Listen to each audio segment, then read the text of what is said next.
Yun mga abel. Good afternoon sa inyo lahat. Ayan mga Peter. Ayan. 5:18 na ng hapon. So yun mga abel. Yung pinaka-aabangan natin na mangitlog. Ayan. Umitlog na si pastel. Ayan. Ito yung pastel natin. Ayan. Yung pastel nating ibon na Jimmy D na NPL na related. Bali iisa yung ano nila. Iisa yung tatay nila. Yan. Parehas NPL. Yan. So nag-egg na nga yun, kita nyo. Ito yung head yung ano, white flight. Yan mga abelo. So, yan yung inaabangan talaga natin. So may hahabol nga natin yan ng winter. Then siguro mga 2 hanggang 3 clutch ang gagawin natin dito mga abel. Kasi ito yung mga nanalo sa APR ng pinagkuhanan natin. So yun nga, yan ang pinagparis natin. Pero itong si NPL na yan, itong NPL na to, is may anak dito sa tatlong yan. Mga abel, ito. Pakita ko sa inyo, yan. Ang tatlong yan, hindi ko palang malaman kung alin dyan. Kung itong white plate ba, or yung checkered na yun yung anak mga abel. Kasi, based dun sa tinignan kong katawan nila, kailang, buksan natin. Based doon sa katawan na tiningnan ko sa kanila. Kasi pag may edad na, doon natin malalaman kung sino sa tatlo ang anak talaga ni NPL at anak ni Peter. Yan. Yan, yung tatlo. Tatlong anak nila. Yung tatlong pinapisa ni Arandok at saka ni Peter B. So yan. So kasi itong dalawang to, parehas malaki. Malaking ibon. Kasi ito medyo maliit. Yan. Tapos yung pakpak niya pa magkaadikit. Yun ang napansin ko sa ibon na to. Pero syempre, hindi ko nga mapagtanto kung alin yung anak talaga ni NPL. Ito is NPL eh. Yan. Yung NPL na yan. Yan, yung NPL na yan. Yung blue bar na yan. Yan. Tapos ito yung asawa niya. Ayan.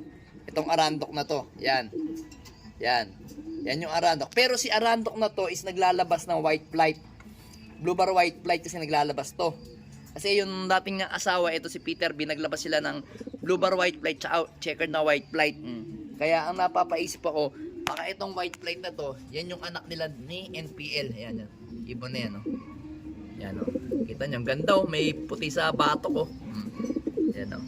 Ito, same na, kasi ito, kaya malalaki to kasi gawa ng island born natin na Arandok na yan. Yan, may egg na naman siya mga kabielo.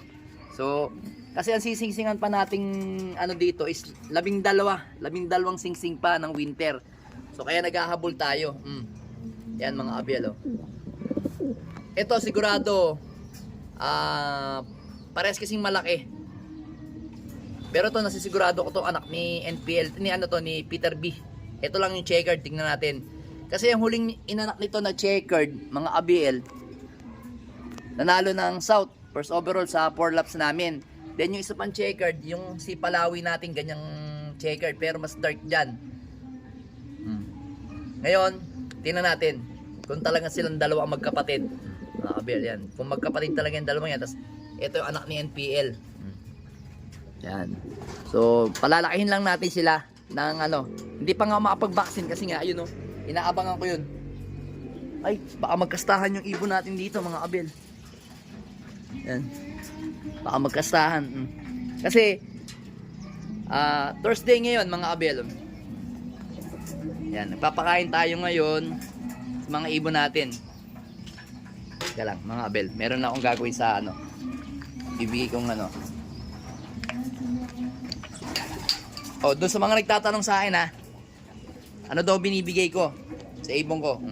Pakita ko sa inyo Webes ha. Ayan lang binibigay ko.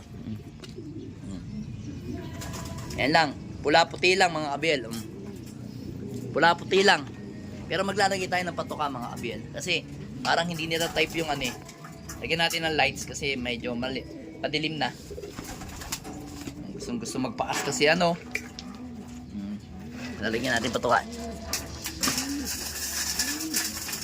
Yan. Ako, gusto pa nila itong mukha. Yan o.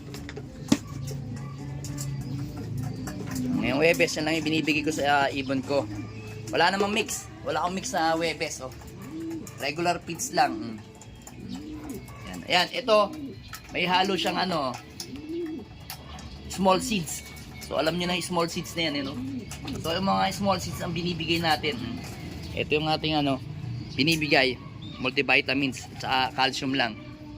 Ayan, semifinals na si si 641 Alcala Cagayan, ikaarga natin bukas.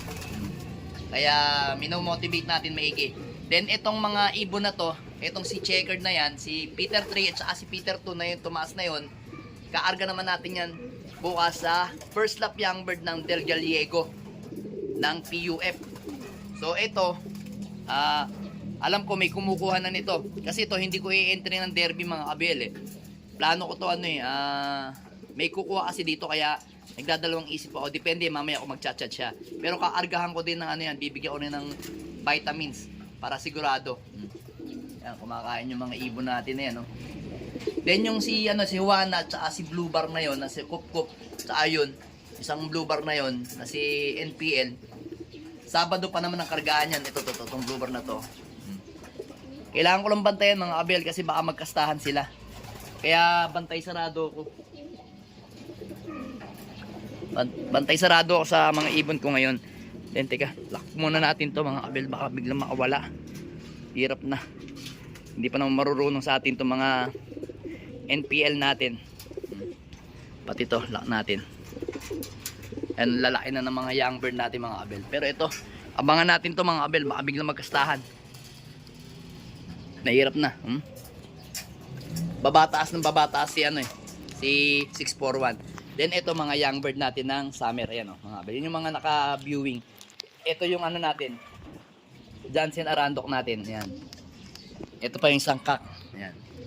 Kak natin na NPL. Yan. NPL cross yan. Pula. Email. Nag-iisang off color dito sa loop natin. Ilang yan. Sige, kain lang kayo. Yung natira ninyo, ibibigay ko dito sa kabila. Kailangan bantay sarado dito mga abel. Mahirap na. Baka biglang madali tayo. Hindi tayo pwede magpaasta sa mga ibon natin, lalo na yung mga kak. Kasi yung mga hen, mahirap din. Baka pag nakastahan yung mga yan, mabuntis, yari tayo sa derby mga abel. So ganun lang yung sikreto. Kailangan magaling tayo sa observation. Observation talaga yung numero 1 na kailangan nating pag-aralan mga abel, lalo na sa mga ibon natin, mga naalaban ng derby. Yan lagi yung sinasabi ng mga big time. At lagi ko rin sinasabi na kailangan matuto tayo maging magaling sa observation para yung ibon natin is hindi mapahamak sa karera. Kasi hindi tayo pwedeng basta bigay lang ng gamot or vitamins. Iba kasi yung gamot kasi yun yung pag may sakit yung mga ibon. Vitamins binibigay natin sa mga ibon natin. Yan. Ang patukan natin may small seeds na halo para saktong-sakto. Kasi kanina nagpamidtos ako sa San Jose. Yan. Kanina yan. 640 ang bitaw sa San Jose. 645. So ito dumating to bago mag alas 8, mga 8:55 ata, 8:56. Yan. Yan. Lalambingan na sila diyan mga abel. Yan. Ngayon, tapos na silang kumain, hindi na magkakainan niya, maglalambingan na. Antabayan na natin. Abang-abangan natin kasi magkakastahan niya mga yan mga abel. So yan yung update ko ngayon. Thursday ng January 1, 2026. Happy New Year sa inyo lahat mga abel. Alright. Subscribe!